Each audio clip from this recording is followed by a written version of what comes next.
Hello everyone, welcome to the Bad Vibes Club.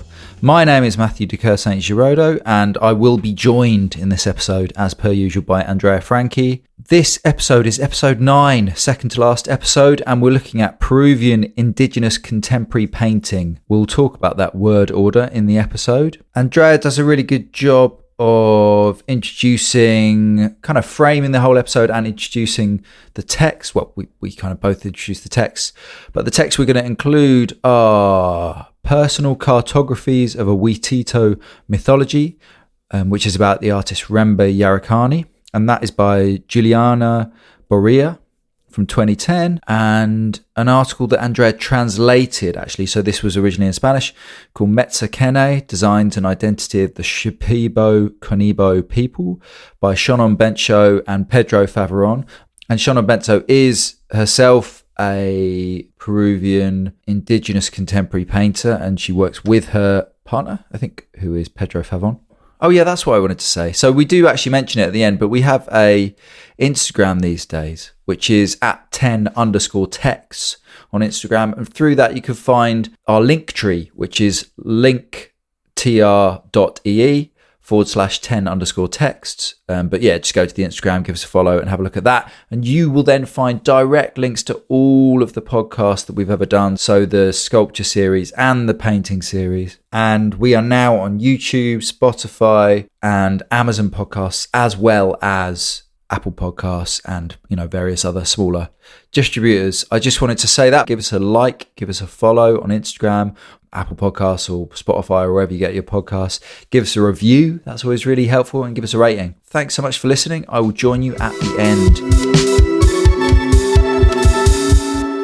Hello everyone and welcome to the Bad Vibes Club with me, Matthew de Saint-Giraudeau. And Andrea Franchi. Today we are looking at some texts on, I'm going to get this right, Peruvian Indigenous contemporary painting. I remember it because it's ICP, like the Insane Clown Posse.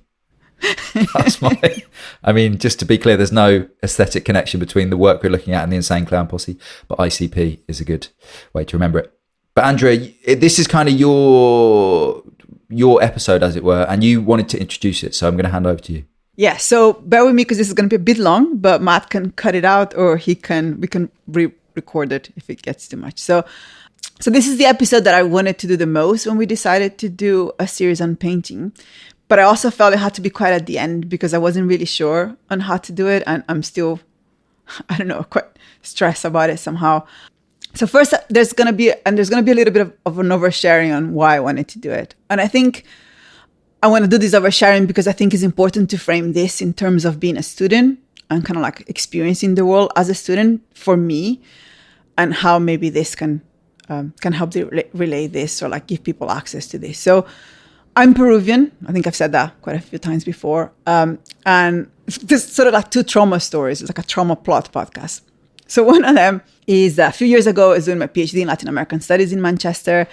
And my supervisor would say to me at least once per session, Andrea, Peruvians don't make art. Peruvians don't make theory. Which is an insanely racist and violent thing to say to a Peruvian student. Like the more I think about it, the more it's like, this is mental, that this is how academia works. It's also so stupid and willfully ignorant. And I think, we can talk about it, but I've been reading lots of stuff this week and it's the opposite. Like I think Peruvian theory is quite sophisticated and interesting. But I know this sort of like relations still happen at university. I hear that from my BA students all the time, that they have this similar sort of conversations, maybe less open because this was like insanely open, but that is there.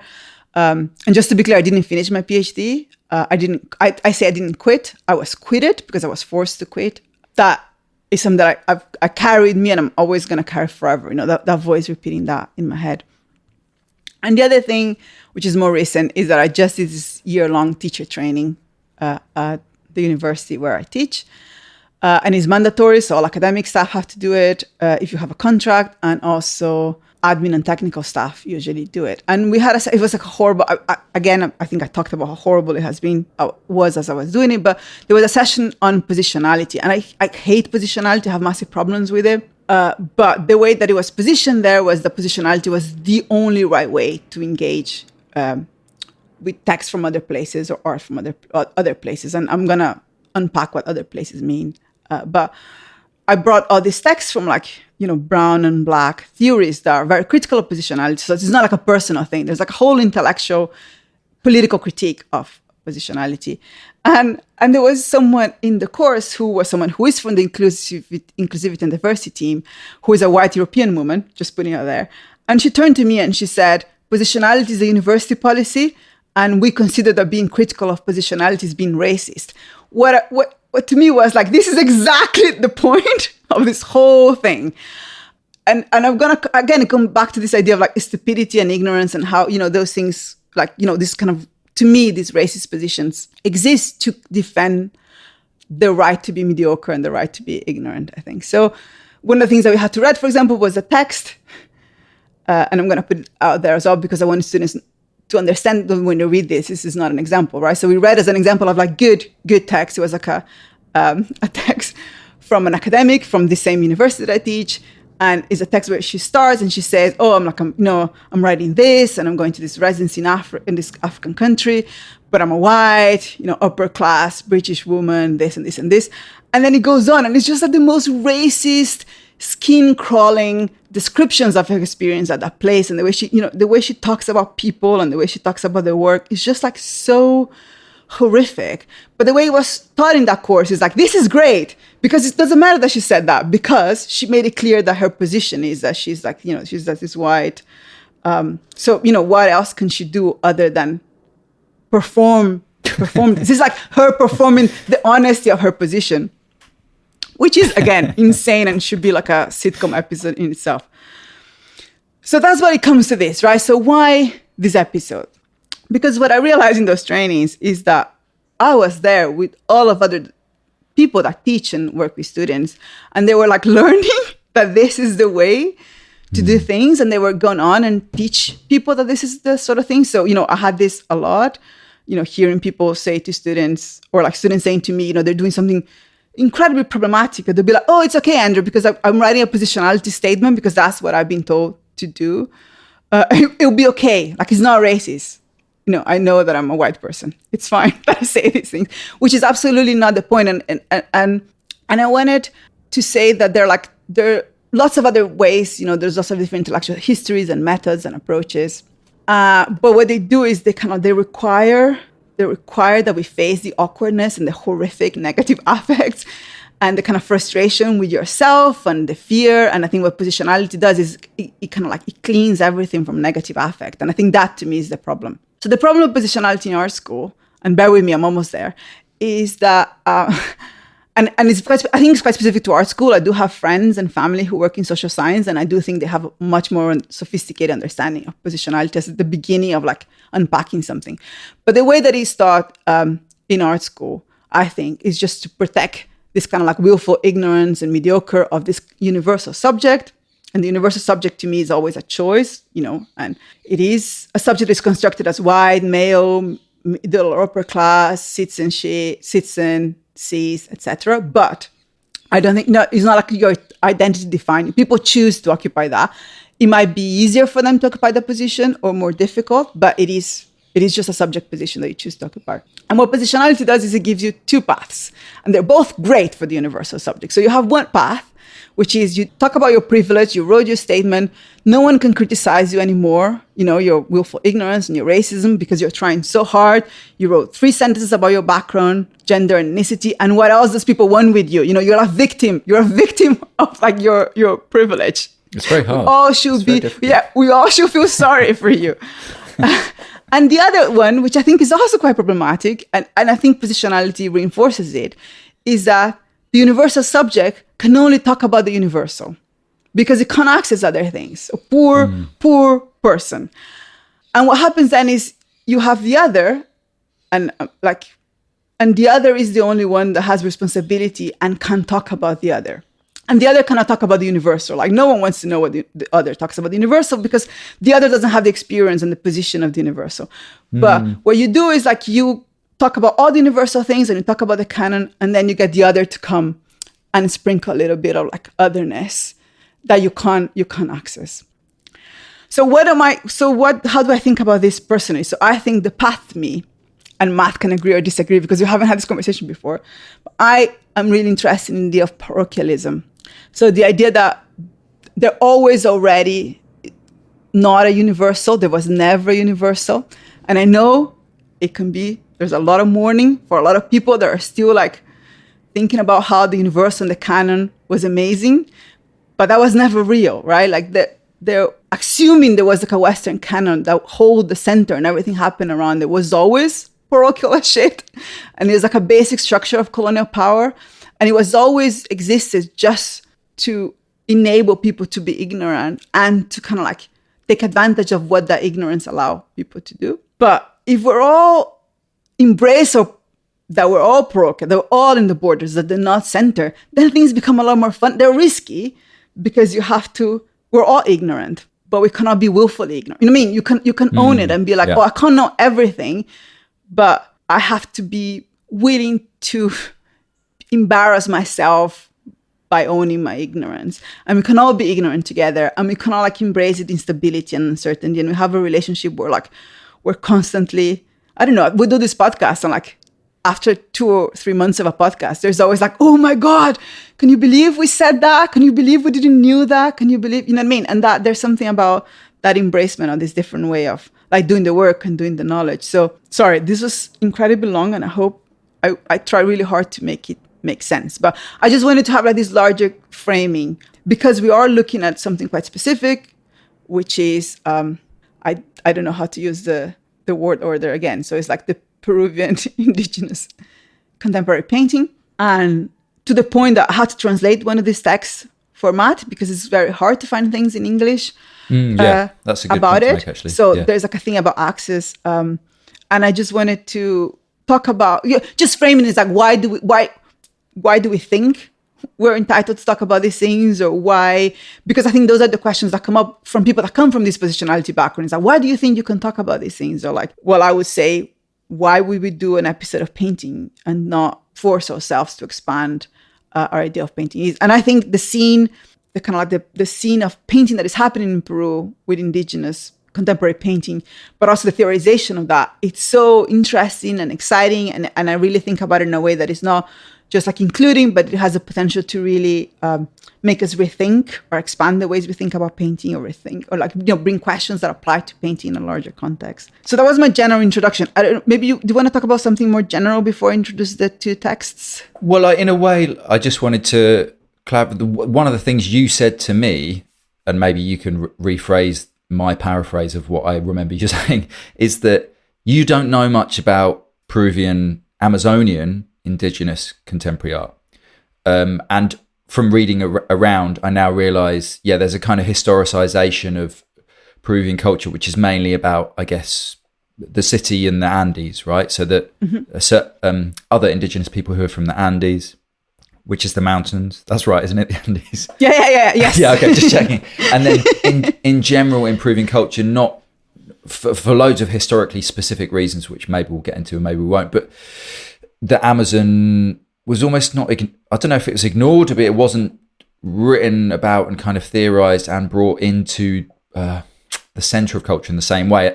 And you just shared with me like the other day, a really interesting text. I don't know if we're including this in the text, by Gabriela Germana and Florencia Porticario, which does give a kind of potted history of that exact thing. And it was interesting to me to think about the multiple ways in which, like, if we were to take seriously, I don't know, it just, in the multiple ways in which it would be stupid for us to say, like, certain people have the right to talk about this artwork.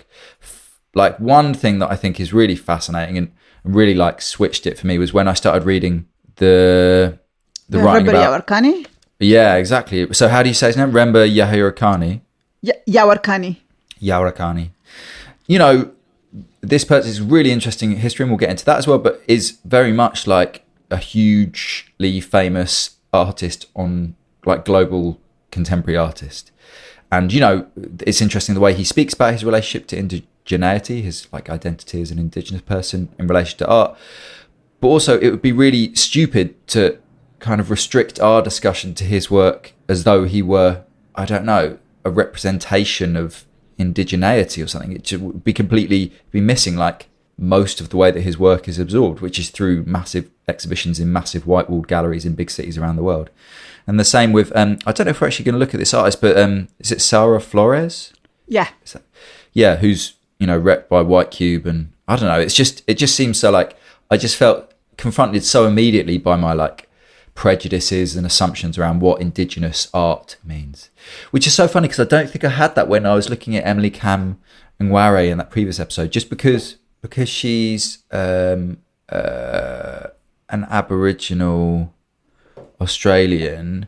I don't think the word Indigenous is used quite as much in the writing around her because there are other words. So it's just really interesting to note your own like preconceptions of what a word is referring to. And anyway, but I just thought it was worth saying we both come from a starting point of I don't know, for me total ignorance, and for you a kind of specific national ignorance. I don't know how you phrase that. There's an amazing text about positionality called How Native is a Native Anthropology, and it talks about the fetishization of brownness and blackness in the colonial, when you're here. So when I'm here, I'm Peruvian, so I can talk about these things, but I'm not, I didn't grow up in Peru. I'm not an indigenous Peruvian person. You know what I mean? Like, it's like, but there's a way in which then those categories get used. And I do get that from my students a lot. You know what I mean? That there's like once you come here, there's like a push to exoticize yourself and fetishize yourself and make yourself the representative of this other place. And then you can make art about it and people are. And I think one of the things that is interesting about Peru is because we have a history. So in the 1920s, we had this thing called Indigenismo, which is when a bunch of like white people sort of decides to appropriate indigenous culture. So like indigenous culture become this thing that is part of national identity. So, all of us Peruvians were like inheritors of this culture. And that has been so criticized. And I almost feel like, in terms of thinking about like race and those relationships, almost like Peru is like 100 years ahead of, I feel like we're in the indigenismo now in the UK. Like that's, that's the stage that we are. So to me, one of the things that is interesting about this text is that when we were reading about Emily Nware, other people are voicing for her. You have all these creators and all this art world that is kind of like, and we go back to what bothered me about the text of the Tate is like everything is constructed or like, oh, this is a symbolism, this is an emu, this is that. And there was very little space to read about her work. We found it so hard to find texts about her work that treat the work as art. Well, I think like in Peru, you have is Favaron and Bensho who were reading and Yawarkani and like a lot of other artists. They're really saying, Yawarkani has this amazing thing when he talks about like when he goes to like environments that have anthropologists. He's like, I have an allergy to those environments. An environment, yeah, you know what I mean? Because those power dynamics are so objectifying, and I think there's something about the agency and the claim of being part of the contemporary art world that I find quite exciting here. That wasn't there. Not because of the way that work has circulated, and because I that's something that I found quite problematic about the text that we read about in Nware. There was always this anthropological framing, even when it was trying really hard not to do anthropological framing, it was still doing the anthropological framing and the positionality stuff. It was doing both. So these are texts that I think negotiate those tensions in a different way. Right. So we're reading two texts, and I thought we could do it not in chronological order. So I thought we could read first, we can talk about Metsa Kene, Designs and Identity of the Shipibo-Konibo People.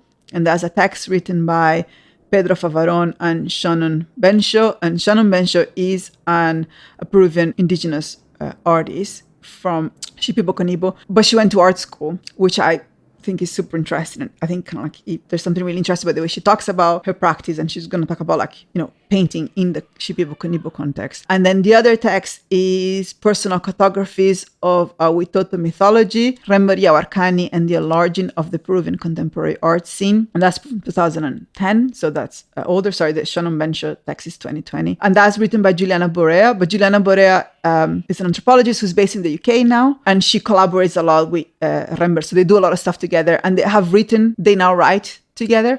I just like specifically this text because Borea is super interesting. Her whole interest is how things become art or not art. So she has an amazing book about, it's like a art actor lecture theory interpretation of the art scene in Peru and how that gets constructed. It's amazing. And she has written a lot about like arte popular, which is a specific type of art in Peru that kind of like gets seen as craft or not craft. So she's kind of, I think this text is really interesting because it's kind of like really mapping the agency and the choices that Yawarkani has done to position himself as an artist or not. And there's a lot of like Yawarkani then things that he talks about his practice. There's an amazing interview for the Radio Macba from the Museum of Contemporary Art in Barcelona. It was about like 3 hours, and then him talking about his practice, and we can put links to that as well, and to the Florencia Portocarrero and Gabriela Gemana text, which is also really interesting. I thought that text, even just the introduction of that for me was so helpful. It did the kind of medium-term history of, I guess, the construction of art over the 20th and 21st century in Peru, and that was really helpful just because it laid out Indigenismo, art popular, and then it talks about the global indigenous turn. Anyway, it kind of mentions the big key moments in kind of Peruvian art history and I guess kind of global contemporary art history that helped me kind of understand a few things that I just definitely wouldn't have as a non, Latin American. But that's interesting as well, because I don't know how you felt about it, but to me, because again, this is something that living here, it comes very, I have to put a lot of effort in to find these things. Like I couldn't just like, get one of those texts and just read it. Like I did this online course with Juliana Vidarte, like which I share with you, and I'll put it on Instagram as well because she does it like twice a year or something online, to have like an introduction to Amazon. Like I needed to do a lot of work to be able to understand. One thing I noted, and this is tiny, but it maybe reflects like how ignorance and knowledge kind of interact. So the title of the Rember Yawarkani text is called Personal Cartographies of a Witoto Mythology. Mm-hmm. And then I read that first, or, I read the text first, watched the kind of lectures that you sent me. And then I think I was watching just like a video of Rember Yawarkani speaking, and he said, he said something like, I'm a member of the Witoto nation. And I was like, oh, that's interesting. He's a member of this, this nation called the Witoto. And then I think I went back to the text and was like, oh, it's in the title of the text. And I must have read it like a million times and maybe seen it. And it was only on that like 15th that I understood this is like a group of people from a specific place, and that is what Witoto is. Just because the word is obviously unfamiliar, because I'd never seen it or heard it before. And that just recognizing that the amount of times I had to hear and read even a very basic descriptive term to get it into my like head, and that now I could understand what that title says. So the title of the text, I'm saying, I started reading it 2 weeks ago, and the title only makes sense to me yesterday after watching like a YouTube video. Like that level of ignorance is still knowledge. Like I'm accruing knowledge, but it's like, and it's painful in a way, right? Like it's much easier to just be like, oh, like I can't be bothered with this.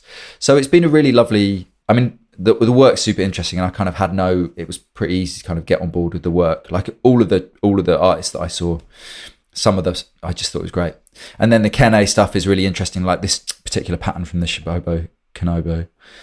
People in general, I just like that. So it wasn't that hard in terms of like looking at the pictures. I was like loving looking at the pictures, but to actually get a grip on it, like you say, because it's important to say that one of these texts that we're going to upload, you did translate using like the Adobe Express AI translation. So just to be clear, one of them is translated by an uncaring racist machine, although I think it's done an okay job, if you know what I mean.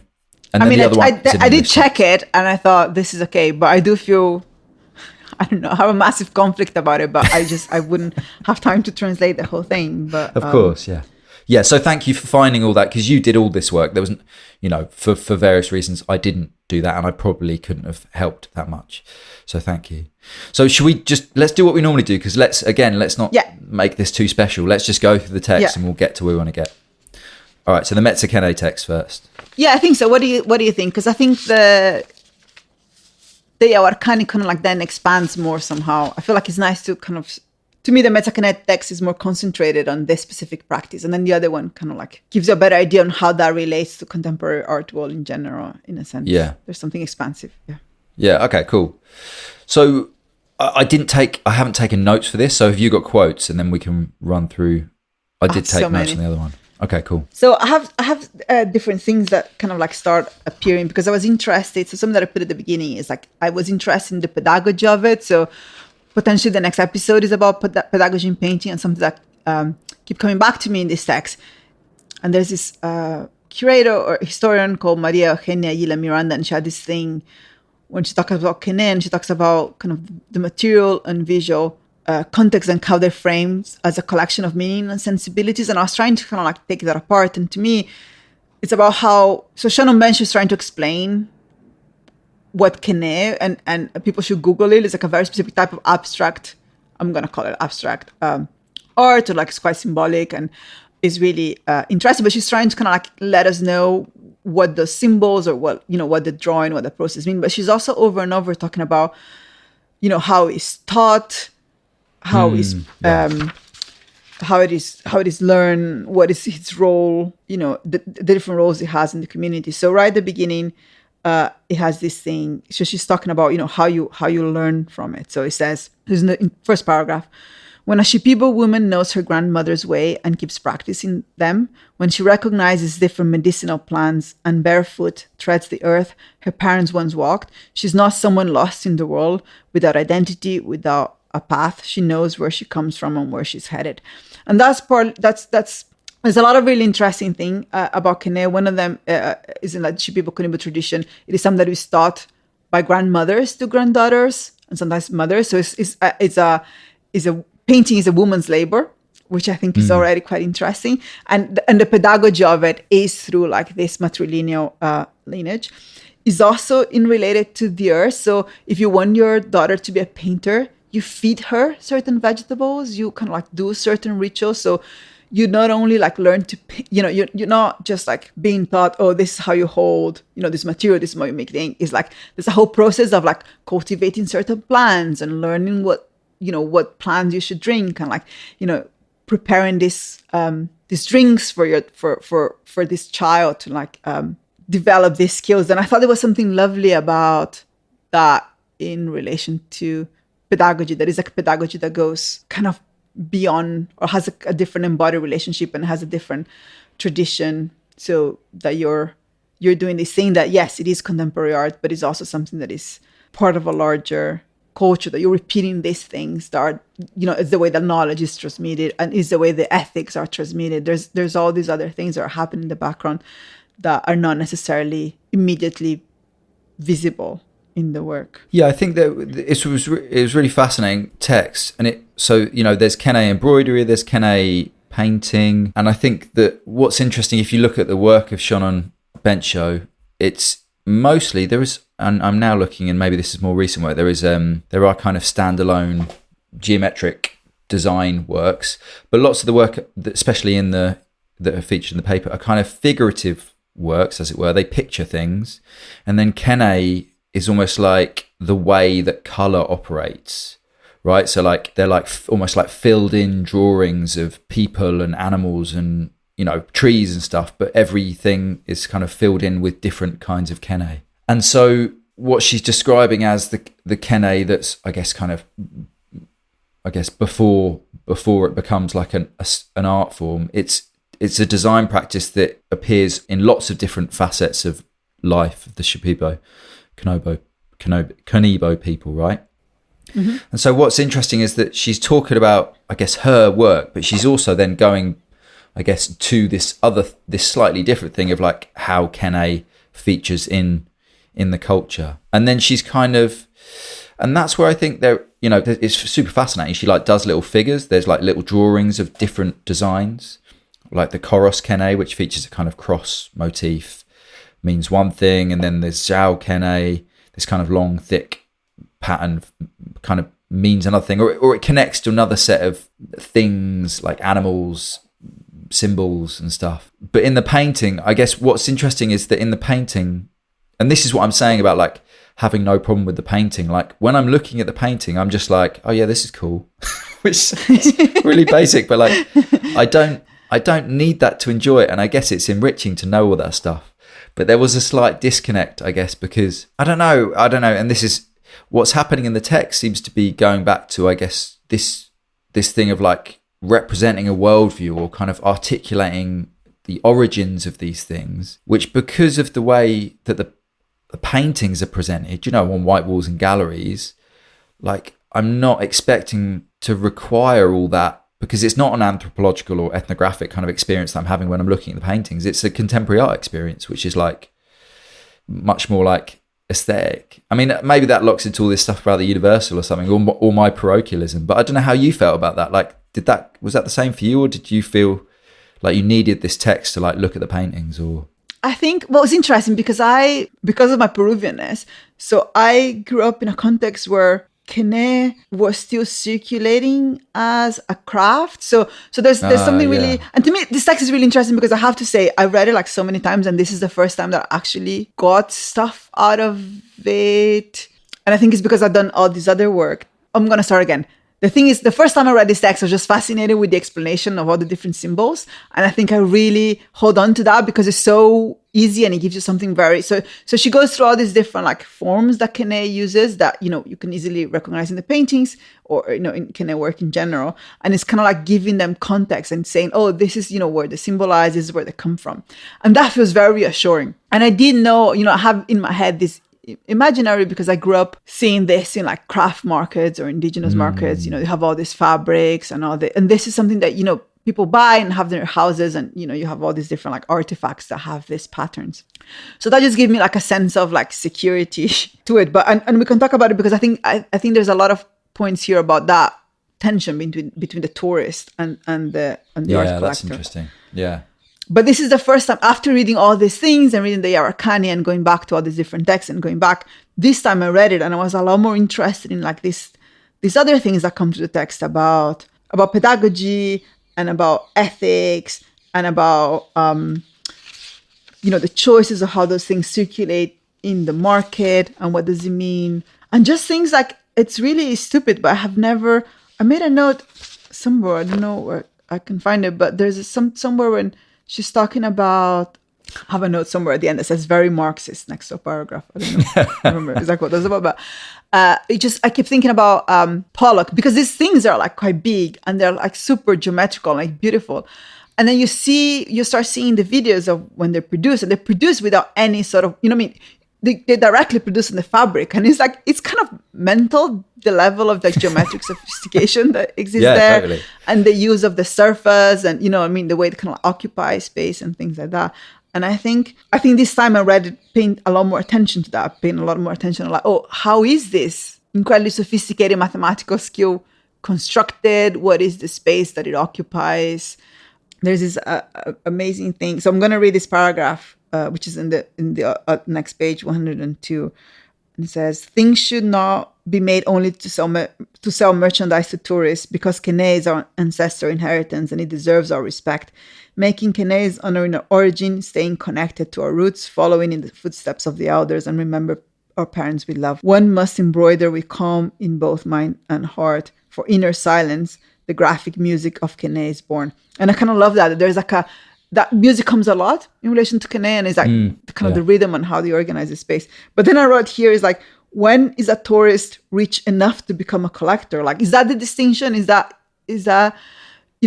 and I think we'll come back to Yarrakani in that, but that to me is always really interesting, that the tension of the tourist is always present in the relation to indigenous art and its choices. And a lot of people will talk about, and Yarrakani talks a lot about that, is like why these objects, why painting, which I think is really interesting for us as a podcast. It's like, because there has been a conscious decision in Peru by indigenous people to do painting. So there's a lot of things that were unpermanent. So Kene is also painted on bodies. It's also painted in ceramics. It's also embroidered. But there's like a choice and there's like a position. It's like, no, we understand that painting circulates in a certain way, and painting circulates in a certain discourse. And painting is not only, there's something that comes here, and she talks about it sometimes, which is that painting is not about self-expression, or it's not only about self-expression, right? It's about like participate in this community, but it's also about an intervention in painting as a field, and that is an intervention in art as a field, and art and contemporary painting becomes named again as a space for political self-definition in a way that that political definition, self-definition, can maybe not exist in relation to the state, Yeah. it can maybe not exist in other ways. Painting becomes this field where that self-definition can happen, and there's agency can happen. And there's something really, we have this thing, I don't know if you have it, but we have this thing every year. We have more and more students that paint, and there's always this question of like, why paint? And to me, it's really interesting to read people articulating, painting. It goes back to what we were talking about, Ritter and Benjamin Buchloh and Helen Mullers were saying, like, no, paint is a choice. Painting occupies a very specific power, in the power structure of like culture, and like who gets to be people that produce culture and produce knowledge. Like, painting still holds that place in a way that maybe other mediums are not seen as occupying that space. And there's something really interesting about that choice. That's why I really valued that. The essay is called The Indigenous Turn and the Rise of Amazonian Art, and that's the one by Gabriela Germana and Florencia Portocarrero. So the Indigenous Turn essay, that's what I'm going to refer to it as. And they talk about a kind of really successful movement or groups. They call them seminars. It's the SHRA. Do you remember that? Yeah. So it's like a group. It's like led by two people, like Pablo Macer and someone else. So it's like a specific. Well, just gonna say that it's not necessarily like a group of indigenous people, but it's like it's like these two people who go to the Amazon specifically to work with indigenous, or they start in the Andes. That's what it's called. Historia Rural Andina from the countryside of the Andes, and then it starts working with Amazonian artists. But so it's quite led. But it's kind of framed in this way, which is interesting, which is that, some of those people go on to have kind of careers in contemporary art, and then they're encouraged, or it ends up being that lots of them are producing basically figurative painting. And it's like, why is that? And I guess the argument in the essay is that it's almost like a reproduction of kind of modern ideas of the legitimacy of different kinds of arts. It wasn't like, why don't you make these in ceramic, or why don't you make these in embroidery? It's like, why don't you make these kind of represent these stories and worldviews in painting? And they're talking about different kinds of knowledge that gets passed down in different communities, and they talk about the difference between the archive, which I guess is like writing and images, and then the repertoire. And I like that idea of the repertoire. So like, for as someone who works with performance and stuff, like the repertoire might exist in stories that are spoken, or other oral experiences, performances, dance, things that get passed on but can't be, are not written down or imaged. And what was I going to say? I guess what we've been talking about over the last few episodes is the kind of necessary legitimacy of painting, right? In the Western kind of fine art context, it's at the top of the like fine art hierarchy. And if you want to deal in legitimacy, then if you're interested in what it means to work in like the most legitimized of all art forms, then painting's the one to go to, for good and for ill. And when we look at Rember Yaakani's work, he's very explicit about that. He's talking about making stuff for tourists in markets, and then working with his father and taking his father's place in a contemporary art exhibition, and then eventually making the decision to move away from working on what's the bark called that he was working on? Yanchama. And moving to oil on canvas, no, not oil on canvas, acrylic on canvas.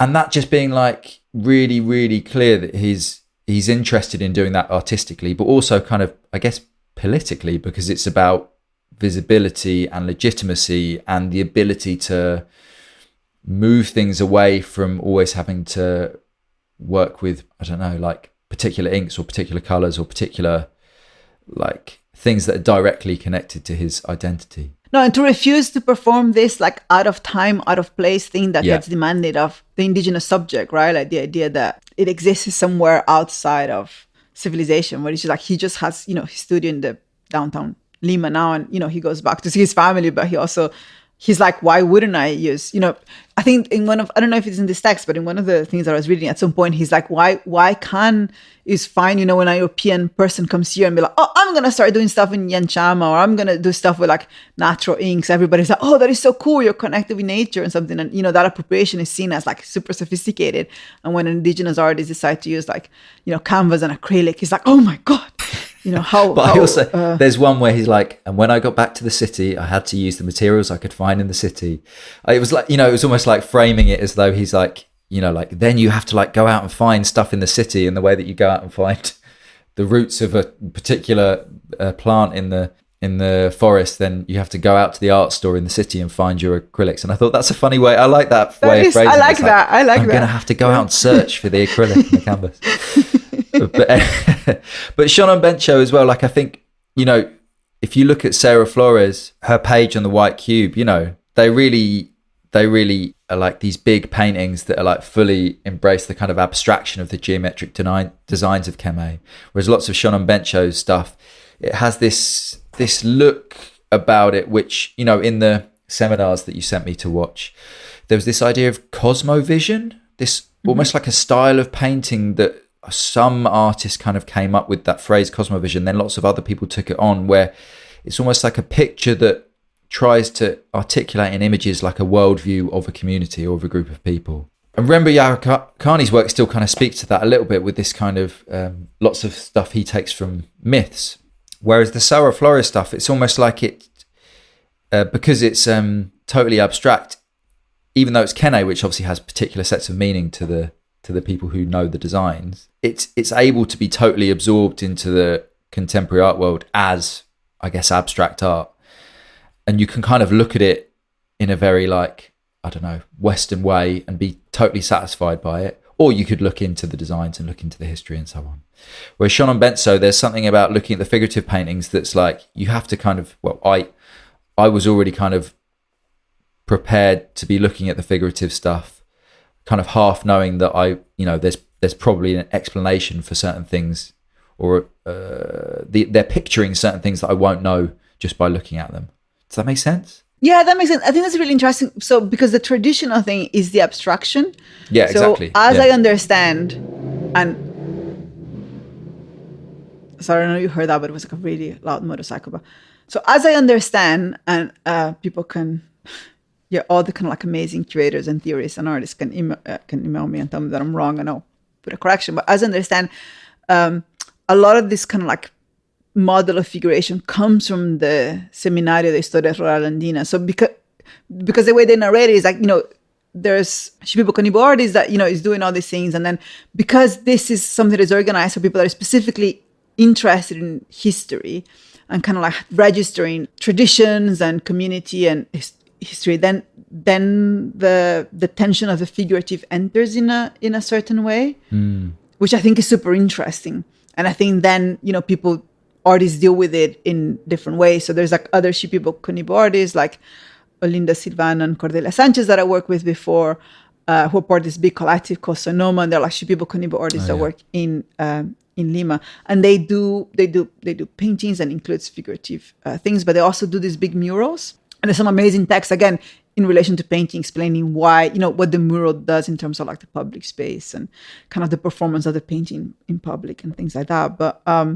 But that's something that comes as well, which I think is really interesting in the Favaron and Bensho text, which is like, yes, all of these artists are Shipibo-Konibo, and they're all engaging in Kene, but the stuff they're doing is completely different from each other. You know what I mean? That there's also a way, especially from here, for example, it goes not even to the individual, right? Well, like indigeneity is like a thing, and it's like all the indigenous people in the world are one, you know, and you can use like First Nation stuff to talk about like, you know, like the Witoto, and then you could, I mean, it doesn't even get to the level. Like you can talk about, you know, you can use First Nation stuff to talk about like Peruvian indigenous thing. And then you can go to a different level where you can use like things for very specific groups to talk about other very specific groups because you assume they're the same. And then, so the individual never really arrives. And I think she has this thing she quotes in her conclusion. So she's talking and then she has a bit of a quote, but it says, Shipibo art, like any art, cannot be separated from the cultural changes and exchanges we live through.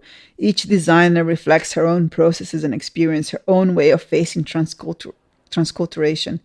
And then has a quote by Elvira Belaunde, which is a Peruvian historian. It says, Kene is a living, changing art. And I think there's something about, like the kind of like the space that is open when you recognize all these artists as artists instead of like representatives of a community or a culture or like a cultural practice, which I think is really important. But I think the question is actually something closer to, we were talking about Helen Molesworth's talking about Duchamp and being quite specific, that Duchamp isn't saying anything is art, but asking the question of how something becomes art under what circumstances.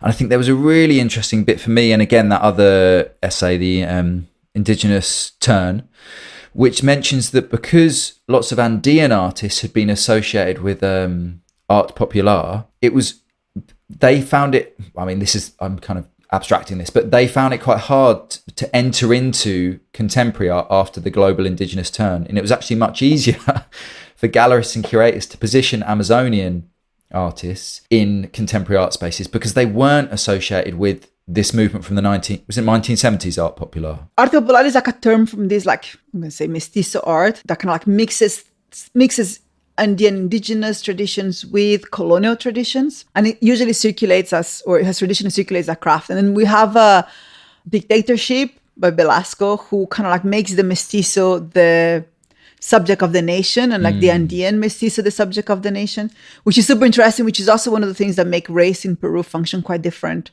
That it functions here, for example, that it functions in Mexico. So in Mexico, sometimes, especially, or like not in Mexico, but in Chicano, which is the stuff that arrives here because it's in English, the mestizo is like this super radical position. While for us in Peru, the mestizo is like a state position. It's like a super, it's like a position that gets used by white people or people that look like me to then claim ownership about, from land and culture and all these other things. That state movement tries to embrace arte popular as, this kind of like revolutionary art, but it never works. No, it never works. It's like arte popular, is so racialized that it can never actually transcend or enter the market in that way. And Juliana Borea, who wrote the text from Yawarkani, has this amazing book, and she did a lot of work because she's quite interested in that. And she did things, for example, she organized these exhibitions where she can like show arte popular artists as artists and place them in contemporary art. And then she was showing to me, it's quite amazing because then when she do the press release, do the whole thing, treat them on artists. And then the moment that is published in the newspaper, they're called, craft makers. Yes, so interesting. The popular art is completely, and that just keep bumping into this. Because I guess that the movement's already been historicized or whatever, and I guess without oversimplifying it, I guess because of the exclusion of Amazonian indigenous people from the culture of Peru or whatever, in a weird way, once the global indigenous turn happens, it's like slightly easier to because that style has not been historicized because it's viewed as being outside of history, or those styles, sorry, not that style, but those different styles of making images and designs and so on. It can kind of find different routes into the contemporary art world that haven't got she's Favaron and Bensho at some point says something like older Kene designs used to be longer and simpler, more streamlined, they were less dense, but things change and so do tastes. We are not people stuck in the supposed night of time, nor a leftover of history as the most radical sectors of positivist thought have wanted to imagine us. Rather, like any human group, we change and adapt to new circumstances of life. And I suppose really what we're talking, obviously what we're talking about is like a very modern history of how art worlds get constructed in like an international scene. So arte populare artists are linked to that very particular vision of the nation that was set up or whatever. I'm speaking as an outsider here, obviously, but it means that they kind of find it hard to shake it off, even when people are really doing that work of like, no, like let's really think about these as individual artists rather than expressions of a national culture or whatever. But I think there's something more about, and this is why the Indigenous turn is interesting as well, right? Because this is also part of a massive movement. So the MASP in Brazil, had a massive role to play because they did all these exhibitions on indigeneity and that kind of like cross borders. So there's a way in which, the art, it is what it is. Like the art market does choose trends and choose things that collectors want to buy and not want to buy. And there's something really interesting because I think arte popular, one is completely tinged with the touristy thing, because you do go to tourist markets and you buy a lot of stuff that looks like you can have someone, we have this thing, for example, retablos, which is these amazing sculptures that will like have different scenes and they're like they have little doors that open, and you can buy something like that is, for very, very cheap. And I would say most Peruvians have one in their houses, and you buy in the market, but you can also, in the same market, you can have some that is incredibly sophisticated. And you will love it, man, because they have like all these different stages. So there's a lot of thing about hierarchy, and it will be like representations of like politics and stuff like that. And incredibly sophisticated. But but there's still this uncomfortableness of how easy it is to identify that these are like part of the same narrative. And I think the other thing, and this came a lot with my same supervisor, the Peruvians don't make art, because he never wanted to accept that arte popular was related to contemporary art. And again, there's lots of like Peruvian curators that do make that and do that and kind of treat it as contemporary art. But for him, it was because he was so embedded with coloniality, you know what I mean? Because it's a mixed race art, that he didn't see the purity. Like there was a fetishization, even though I would say those two things are not real. Like, you know, the indigenous Peruvian and the Andean Peruvian. I mean, they're not solid categories. Like, you know, and we all live in the present. There is a way where like indigenous art at the moment is really fetishized by the market, because, you know, if you listen to the curator of the Sara Flores Venice Pavilion, I was going to mention this is about the connection with nature, and we're all involved, and you know what I mean. And you have like there's something about the moment and the crisis, and this is offering us new ways of being. It's about and you know, all these kind of theorizations that come from like, you know, because the human and the non-human, and it's really easy to like use this to talk about all these things, while the arte popular is complicated. It's like it's so brown in a sense, because it's like it's taking all this, you know, it has all these kind of religious things. It has all these craft traditions that come from Spain that mix with the other things. Right. Okay. Is racialized in a different way. Kind of like, you know, it's seen as being part of a specific class. And I don't have an easy answer of why this happens and not happen, but I find the complication super interesting and how, you know, how they develop through. Well, if you think about that category of otherness, right? Like the way that curator, who, if I'm not mistaken, in that video is wearing like a white linen suit, a wide brimmed white hat, and like a massive, what's that thing called, a cravat? Anyway, he looks cool, but it's a pretty crazy combination. Anyway, and so he's talking about that stuff, and it's very, you know, it's very like indigenous ways of thinking, you know, that kind of idea, which is like, it's purity, isn't it? And it's like, I mean, like I don't know loads about art popular, but it sounds like that is impure, and there's a kind of disgust relationship to that, right? Like, oh, you know, we don't want to get into that. Let's step back from that. And it's so like, I mean, you know, the art world is cruel in many ways, but it's so cruel, right? It's just like, it's like, wait a minute, the earlier version of you, like, you know, was partially responsible for the popularization of this term anyway. And now, like, it's, let's step away from that, because it's just, it reminds us of like, like a really kind of unforgivable or kind of embarrassing or distasteful way of talking about art made by the colonial subject or something. I don't know. Yeah. We should turn to Rember Yarakani, I think. Yes.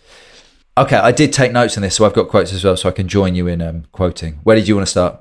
I've got something off. I think that first, it's like an opening quote. So then I decided to be more prepared, and I began to accept myself as an artist, not as a Witoto artist, not as an indigenous artist, but as a Peruvian artist, which I can be in any place of the world, which is an interesting line.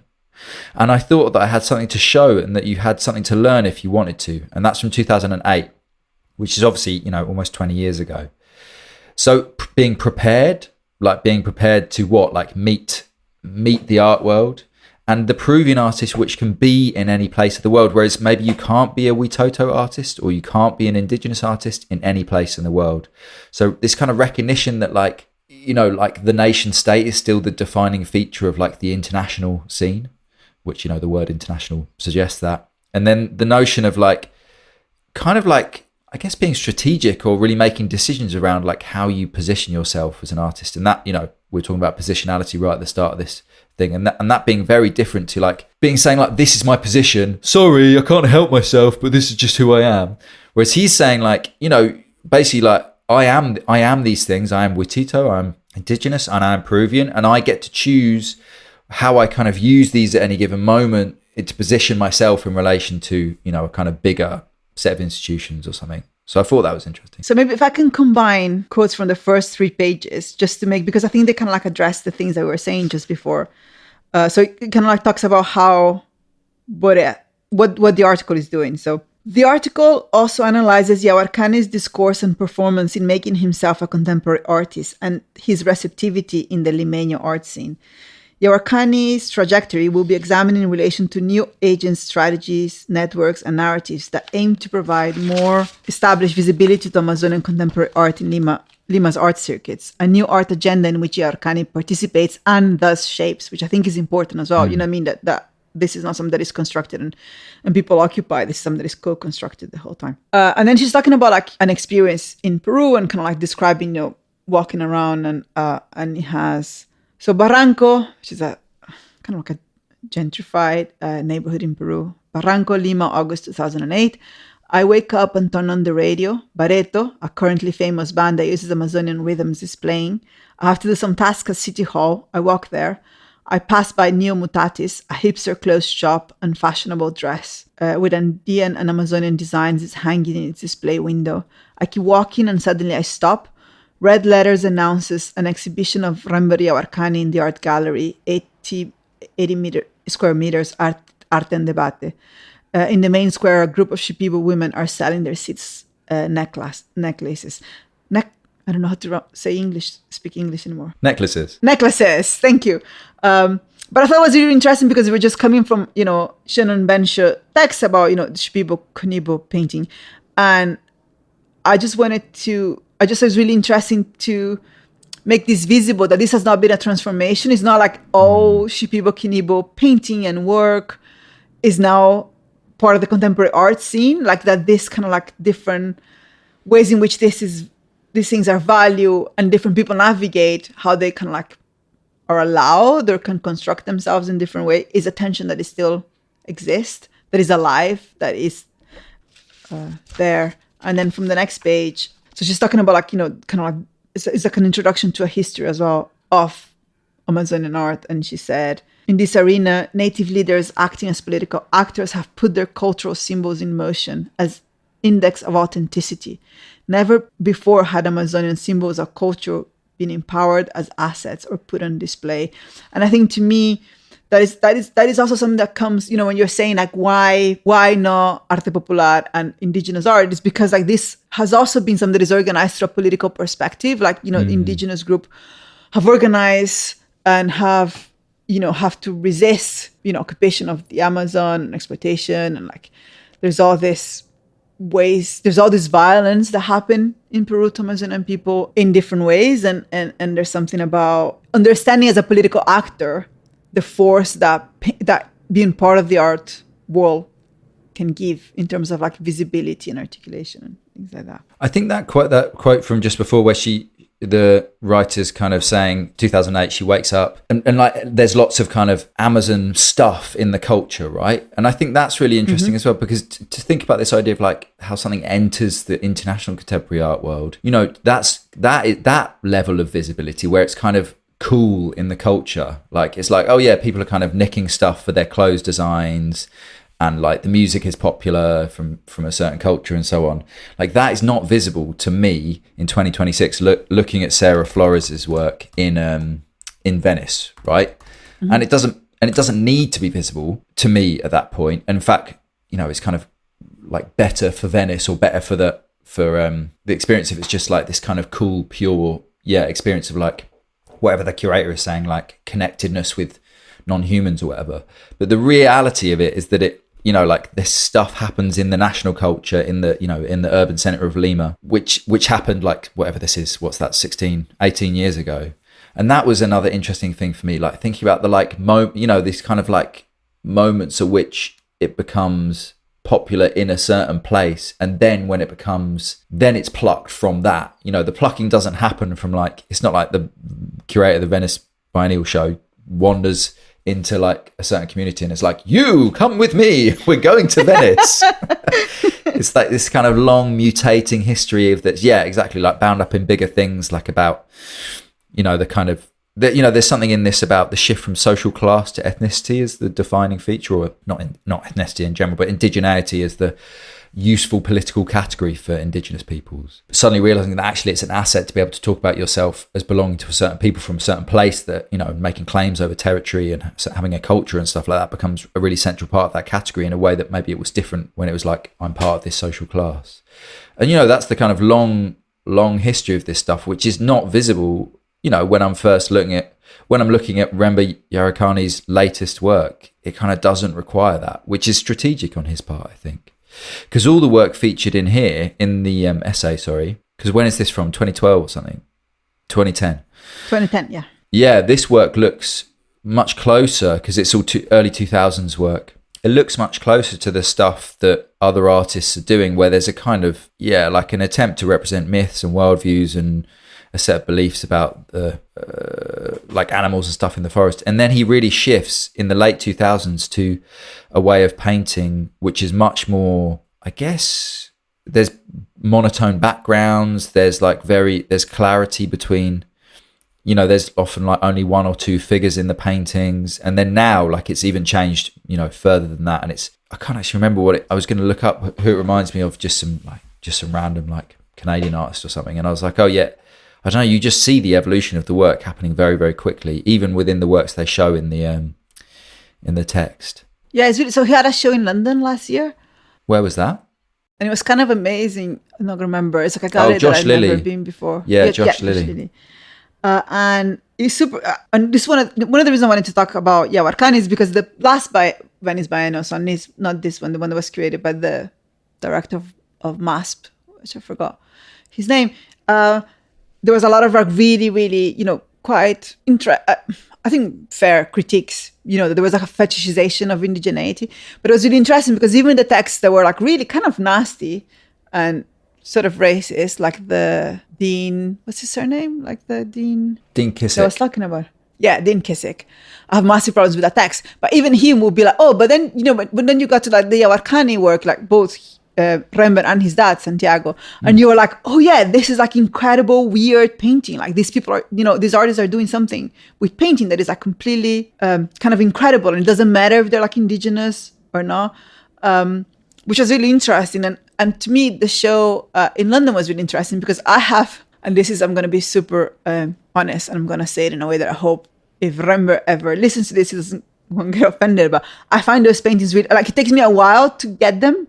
I could get to the space ones. And there's something, the newer ones, which are the same kind of like part of the Venice, the last Venice Biennale round. They're so, like, on first glance, they're so ugly because they're so against, the way I think about use of color and use of things. And they're like really, there's some ways in which, the creatures or something appear that I have such a strange rejection, and I cannot understand what they are and what they're doing. And then after spending some time with them, it's like they re-educate me to think about painting. Like by the end, I was like, oh my God, these paintings are fucking incredible. And they're doing all these weird things. And I send you lots of photos of them. And my photos are so bad. I really swear they don't.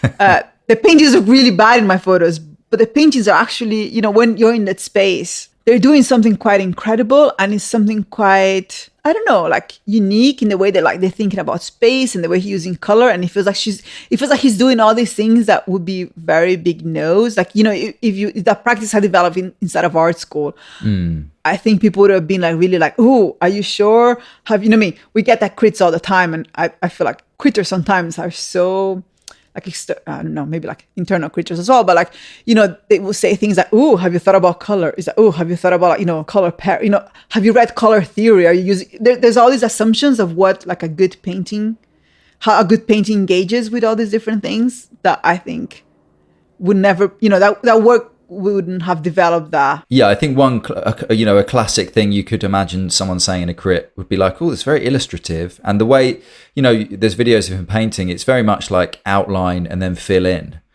which again would be like, you got to lead with the paint or something. And it's just a totally different, it's not designed as far as I could tell. He's, often kind of working directly onto canvas, but there's like an underdrawing. It's like a very, it relates to illustration in the kind of Western categories of thinking about these things. I mean, for me, this is the sort of work I would have, again, just like loved as a teenager, because it's like monsters, in a way, it's a similar experience to looking at like a Hieronymus Bosch painting or something. It's like, oh yeah, cool. Like, look at this crazy thing that's in the middle of the painting. And then, oh yeah, like there's this, in some of the paintings where there's like, dozens of different creatures, kind of mixed human and non-human creatures all mixed together. And again, it's just this like, Dean Kissick is an interesting figure here, right? No, sorry, Dean, I don't know you personally. I'm sure you're a lovely person, but we're going to use you now as a kind of straw man figure, just because then I don't have to always be the straw man. Like Dean Kissick's, his point is that, like, you know, it's ruined contemporary art, right? Like bringing in all these other people, I'm going to, you know, paraphrase his argument here, kind of ruins it all. And that Venice Biennial was ruined by the fact that it was all this stuff that didn't make any sense and I didn't understand it. And then, so the way you phrased it was almost like, you know, everyone agreed that Rember Yarakani's work was cool though. But in a way, like, it's Rember Yarakani who's done that work of like, okay, so I'm going to like, you know, he's not changed the content of his work and he's not actually changed the way he paints, but there's certain stylistic features of it which do make it much more palatable or easy to look at, I think, to a contemporary art audience than, for example, Favaron and Bensho's work, which I'm looking at here, her figurative work, which retains the kind of flatness, the like almost like the daylight look of picturing things, and almost like the connection to a specific narrative which would be helpful to know but that you don't have. And when Rember Yarakani's done more and more in his, especially the really late work, has like turned it almost more into motifs, right? Like the painterly rather than paintings. Like it's not a painting of a myth, even though he could tell you the myth that he painted it from. It's like a painting that takes elements of myth and uses them as motifs. And so your job as like Dean Kissick is to just be like, oh yeah, that's cool. Like I could put that in like a room with other contemporary art and we could just like enjoy it and we wouldn't have to worry about all of this like politics and history that goes along with it. And I'm not saying this is a bad thing that Rember Yarakani's done. I think he's done it on purpose. I don't think it's like an accident, right? So if you listen to the Magba interview, which is in Spanish though, he talks about it like you said, it's like a very conscious decision. Like I just think he's brilliant. And he's talking about, you know, like going and starting, you know, being in a contemporary gallery and be like, oh, how does this work? And what does this do? And then, you know, talking to people and understanding. And he said, oh, you know, they told me I need to make a decision. I mean, you either go to art school or you can like figure this out on your own. And he's like, I took 6 years to figure out on my own. And I looked at a lot of art and I read a lot of stuff and I painted every day and I figured it out, you know, and he kind of like talks about all these different things about like, what does it mean to have a style? What does it mean to be, you know, in conversation with like other works? What does it mean to have this? When I was listening to it, I was like, oh my God, I wish all my students did this. You know what I mean? It's such a clear understanding of why to do these things and what they do and also how to do it in your own way. So, you know, so you're doing it in a way so you can do your own thing. Like you have to have this knowledge because then you can create freedom for yourself inside that knowledge, which is the thing. So he's not like, you know what I mean? This is what I find really interesting. Like he's not falling into the trap thinking, oh, this is how, you know, contemporary painting is. I'm just going to make a version of this. He really goes into like understanding the mechanics of the thing and looking at other works. And I mean, he's quite sophisticated from the beginning. There's like these paintings that he have that look like, you know what I mean? That for someone who is coming from the outside, even from me, would just look like they're like his early work. They're quite figurative works. And then I was looking at Maria Eugenia Ilia Miranda text on him. And she's like, look, all these scenes come from these other places. So you have this figurative scene, but then, you know, this group of women painted come from this like super racist, like anthropologist photography. And it's a photography that's really important in Peru. All of these things, they're not just illustration of the mythology. He's like engaging with like, you know, historical archival representations. He's working on all these different things. It's quite incredibly sophisticated work, but also like amazing in terms of, I'm a massive Yarakani fan. What's interesting, right, is that he wants Dean Kissick he's happy to have Dean Kissick look at it in the way that Dean Kissick wants to look at art. And I think, you know, it's notable that the Favaron and Bensho essay is all about connecting the geometric designs back to their meaning in contemporary Shipibo-Konibo culture. Like it's not like claiming some prehistoric ontology to it. It's very linked. It's very connected. And Yarakani, you know, in this essay at least, the historicization of his practice is literally like its subtitle. One of the subtitles is 2009, decontextualizing characters on a new support. You know, like the subtitle tells you, like, you know, the shift in his painting is like, well, what if I take these characters out of a context and then get rid of the background so that we don't have to think about, I don't know, like the place. And then like they kind of become more independent and spatial. And yeah, the way I would describe it is the idea of the motif, the move from, you know, picturing something or making an image or representation of something to using those things as motifs. They don't have to be in an Amazonian environment anymore. You know, the monochrome connects to just, I guess, like a universal or the idea that there is no background. They don't require a knowledge of the context, and also, you know, connects to, I guess, like the look of abstract art made in the West and stuff. But it also connects, this is when it gets sophisticated, right? When I was talking about space, for example, because he has this text, I don't know if you had time to read, but it's quite an interesting text. During COVID, he goes back to the chakra, so he goes back to the Amazon, and he's like taking photos and of things and then showing your sketches. And I was thinking about that in terms of how he's using space now in his paintings, because the way, you know, space gets represented through the influence of the Seminario de Historia Rural Andina is quite specific. You know, it's quite this flat, but the Amazon has a very specific space. That's what I was thinking. I was looking at his photographs. It's like, you know, the air, oh my God, like the clouds, the river, there's like and I was thinking about, you know, this text perspective of a symbolic form and the idea, you know, that the space have always had the symbolic form, you know, like perspective is a very specific way of representing space, like the traditional, you know, those flat, like Egyptian drawings, those are the examples that get used, right? Or like Chinese mountains and that all of this there's different like Marxist interpretations of why space functions in a different way, like in different art forms. And I think to me, there's something about that lack of background. And the way his things are still flat, but they're flat in a different way. And I keep thinking about, you know, the Amazon. I have very little experience of the Amazon, but what I have is that you have this mixture of like this massive, extensive landscape where, you know, the sky has materiality to it. But then you also have, you know, the moments where you're in the jungle when you only can see like a meter before you because there's nothing else. And there's something about that relationship to depth and flatness and materiality that I think comes more and more in the paintings. Which is not to say, I'm not claiming that, you know, this is it and this is how Amazonian space gets represented. I'm just saying there's something in the paintings, in the relation that Arcani has with the representation of space and use of space in his paintings that become more and more interesting because it's a different way of using space. That is, to me, is quite exciting.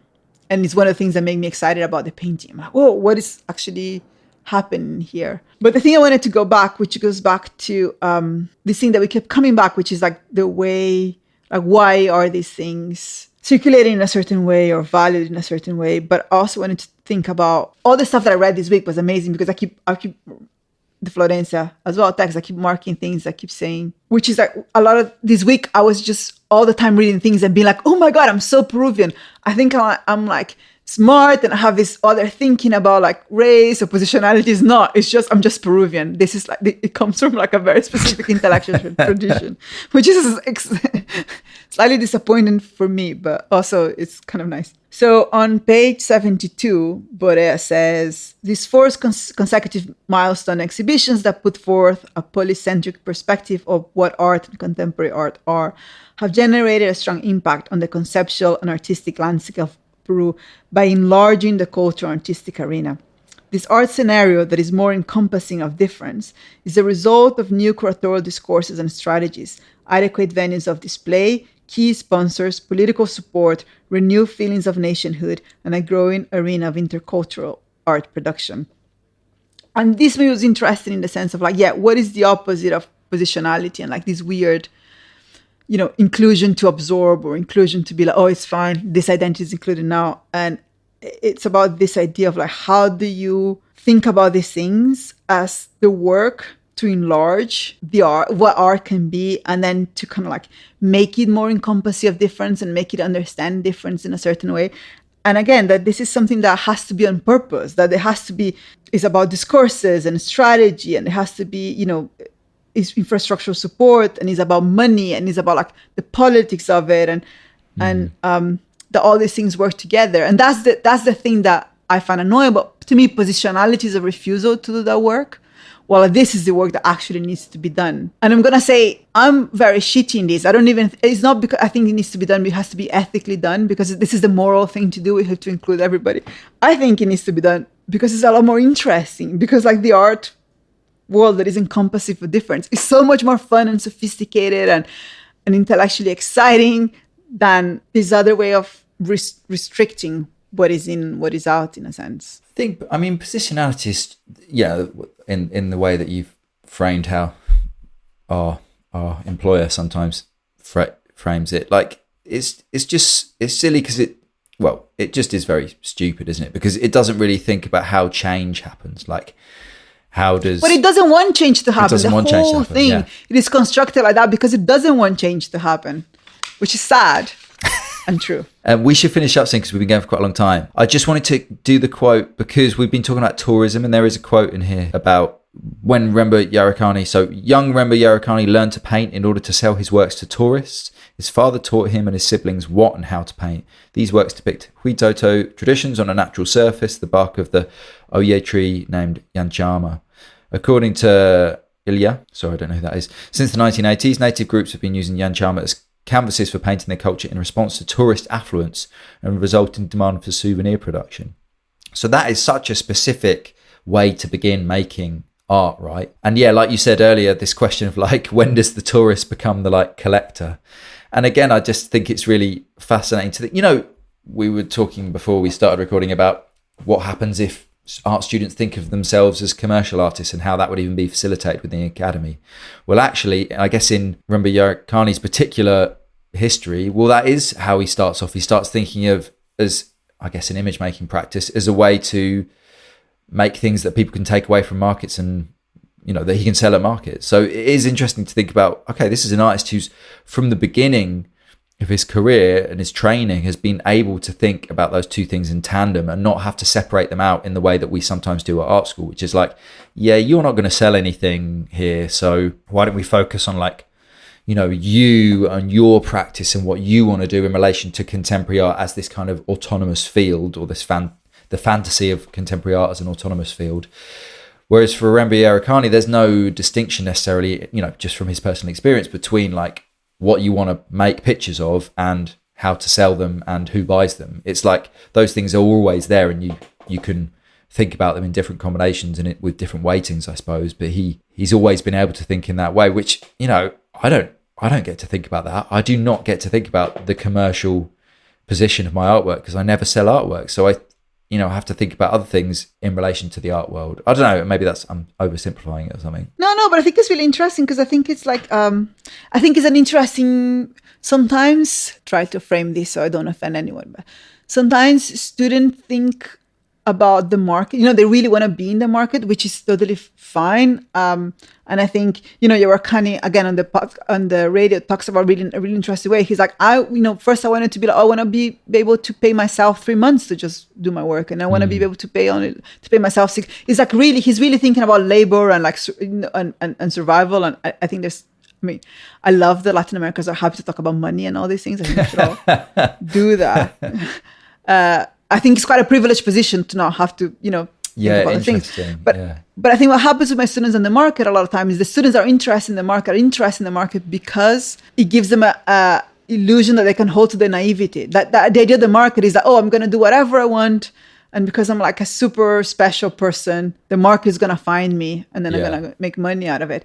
And I kind of love this idea of like, no, if this is how you want to do your practice, and this is how you're going to fund your work, and this is how you're thinking about it, you have to be very strategic about it. It's not easy to be an artist in the market. There's like a whole sophisticated decisions that you have to do in your practice, and when you do things, and you have agency you have to take agency over there and kind of take ownership. And I quite like the way he talks about it. I think is really interesting. I think it's interesting. Yeah, Borea puts it in this. She says, I argue that Yarakani puts in practice technologies of appropriation to acquire competence within contemporary art field. He also states that a crucial question is who appropriates what, from where, and from whom. This implies situating practices of appropriation in different power relations.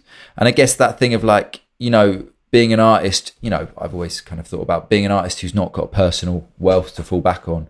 It is always like a bit of a grift, a bit of a trick. There's always a way of like, how am I going to get this to work? How am I going to like float this and get through this? And I think that's so interesting. Like art students are often asking about, how do we price our work or something, as though there's like an objective standard. And I haven't heard that interview, but I love the idea that you'd be like, well, I need to eat for the next 3 months and I need to pay my rent, which is this. So this is how much my work needs to be, which makes sense, right? Like that's the reality. It's reproductive. But he articulated, and he's like, how can what do I need to do to sell my work at that price? Okay. And he also says, he was really interested. There's a moment where like, he's like, oh, you know, sometimes, you know, other artists come and they're like, how much do I charge for this? And he's like, no, you need to like know how much you want for this, and you have to know how to sell that to a collector, because a collector will come and will tell you how much they want for this, and he will say this amount of money, and then they will say why, and it can't just be, oh, I just pluck this number out of the air because it sounds really good. And he's like, but I can't do that justification for you. Like you have to come up, you know, you have to know. It's a shame that the podcast is not translated, because I would love to share with students, but it's like there's something really interesting about like breaking those things apart and then making those decisions and understanding the work that you have to do, you know, to sell your work at a certain price instead of a different price. And, you know, who do you work with? How do you position your work? I'm quite like, we're thinking about moving out from teaching and going back to having a practice. And I'm quite brutal about those things. You know what I mean? I'm with Arcani. I'm quite strategic. I'm like, if I'm going to leave and I need to make a living, I know how my art field works. I know how much you get paid for certain things. I know how you need to position yourself to get a certain amount of money for certain things. I know how much money I need to make a living out of it. So, and I know how much, you know, hours of labor I have or something like that. So I do think like if you want to, you know, whatever way you decide you want to survive, you do need to understand the rules and how to play within them, and how you navigate, and how that navigation happens for you is different from how it happens for someone else, right? We all have like different tools and different things that we can sell in the market, or different ways in which we can sell ourselves in the market. So, and different lines of what we think is not okay. I mean, just to like, you know, we should definitely finish. We're running real long, but I love the painting's use of line. I love the idea that they're paintings that use line to make almost like color, or like things that mix together. You know, there's lots of moments where like line is used to depict something, like the feathers on a bird, but it's also, those feathers become like a form of geometric pattern or design or ornament or something. And I really like that, blurring boundaries and kind of, indulging in like the line, right? Especially with the later works, there's just bits where you just get this, like, because he's writing in that pandemic article where he's goes back to using Yang Chama because he hasn't got any canvas, and he says like it's really fucking hard to get a really thin line on this surface because it's really absorbent, and so you've got to be really skilled to do it.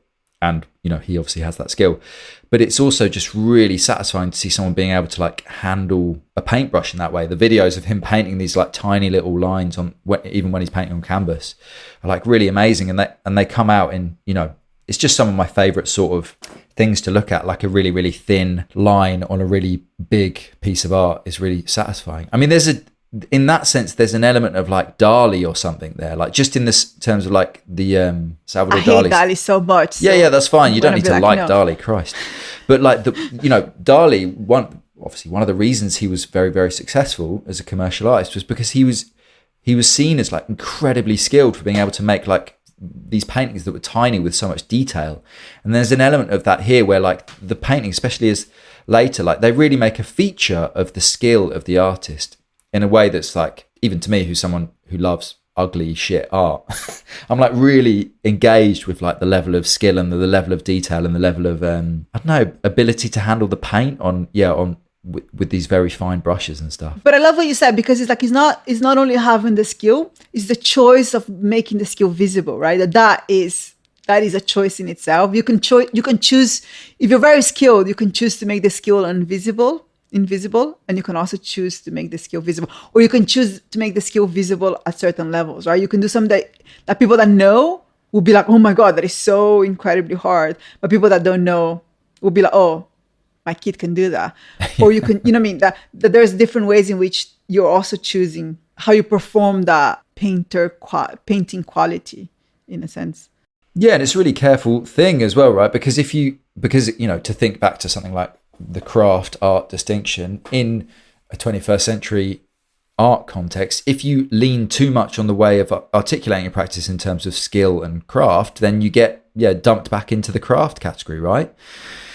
Which is, when you hear, and this is I really hope I don't offend like so many of my friends and colleagues, but sometimes when artists have very technical jobs, like they work for other artists, or they are technicians, or they are fabricators, they get very frustrated with other artists who can't do the technical things that they can do, and they start to speak in terms that I remember having loads of conversations with people being like, look, the way you're speaking, you sound like you've lost what art is, like what contemporary art thinks art is, because you're speaking about it as though it's a set of like technical skills, and like it just isn't.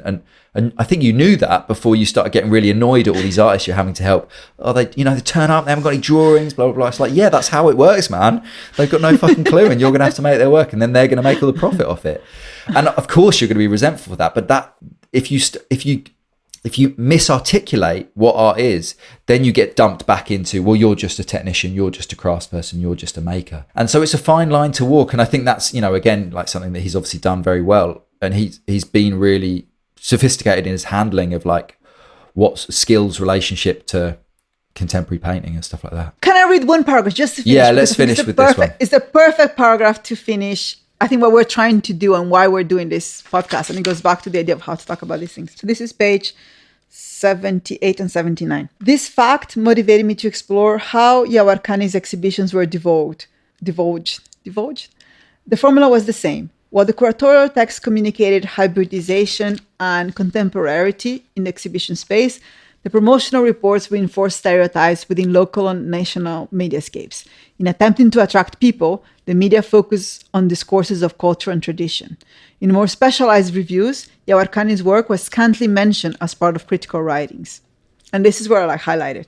I argue that the lack of critical art writing and artworks produced by indigenous artists implies either no recognition of their work as a type of art that deserves critique, a perception that has already been superseded, or a certain paternalistic view towards the person producing the work of art. I'm nodding here, yes. Critical writing, as well as other examples regarding the specific work of indigenous artists, is an important task with regards to any attempt to enlarge the art scene.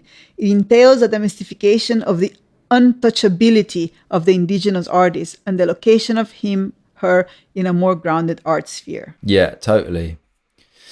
Because it's this fear that, it's not fear of offense or anything, but it's this, I guess it's like, the stuff about commercialism, which I guess I've been focusing on, it can make you, it's as though it's immediately a moral condemnation or something. If like, it's so interesting. Yeah, it's a good end to the article, isn't it? That's near the end. Yeah. Cool. Thank you so much, Matt, for that was great. Letting me do this. No, I loved it. And I love my level of ignorance that I've attained about Peruvian indigenous contemporary art. Yeah. So so just to explain why we're obsessed with this, because there was this thing, and Rember talk about it in a different way, but there was something about like, to frame it as a contemporary indigenous art just means that it is in the field of indigenous art, and is that what, in the contemporary indigenous artists are doing. What the idea is that this is part of the field of contemporary art, and the artists that are doing it are indigenous artists, but they're just artists as everybody else. They're participating in the... Yeah.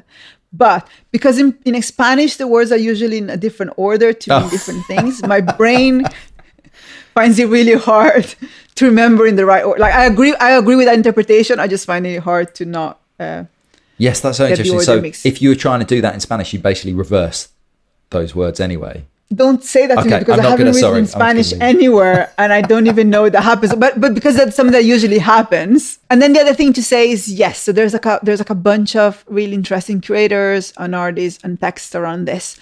So what I thought is, when we post it on our Instagram, and people should follow our Instagram, because we're very proud that we now have an Instagram. We have an Instagram podcast. Yes. Do you want to say you're better at these things than I am? How do you find the Instagram? Or... Yeah, we have an Instagram. We are 10_texts on Instagram. So at 10_texts. And through that, you can find the link tree as well, which has all the episodes from both series. And when we would post this episode on Instagram and, on the podcast thing, maybe Andrea, you could write a big list of resources or curators and things to look up. And I'll also link their Instagram so you can find it. So I just have a list of people that I wanted to read. So Juliana Borea, Juliana Vidarte, Florencia Portocarrero, Gabriela Germana, Miguel Lopez, Maria Eugenia Gile Miranda. Those are all curators and they write and they're all like amazing. And then artists, Rember Yavarkani, Favaron and Bensho, Linda Silvano, Cordelia Sanchez, and Sara Flores, because they're all like people that, help me understand a little bit more. I'm also, like you say, you're ignorant of all this stuff, but I'm also ignorant of all this stuff. So, I just wanted to stay ignorant, everyone.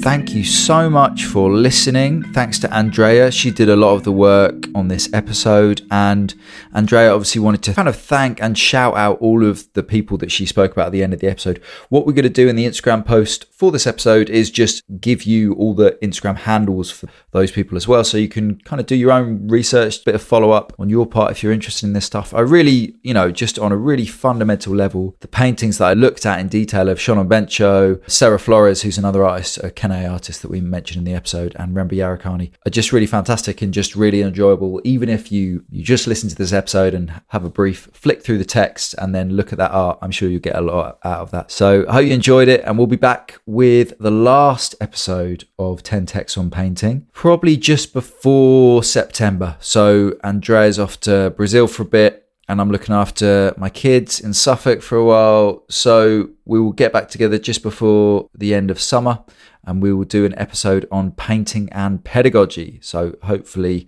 that'll be a good one. I look forward to speaking to you then. Bye.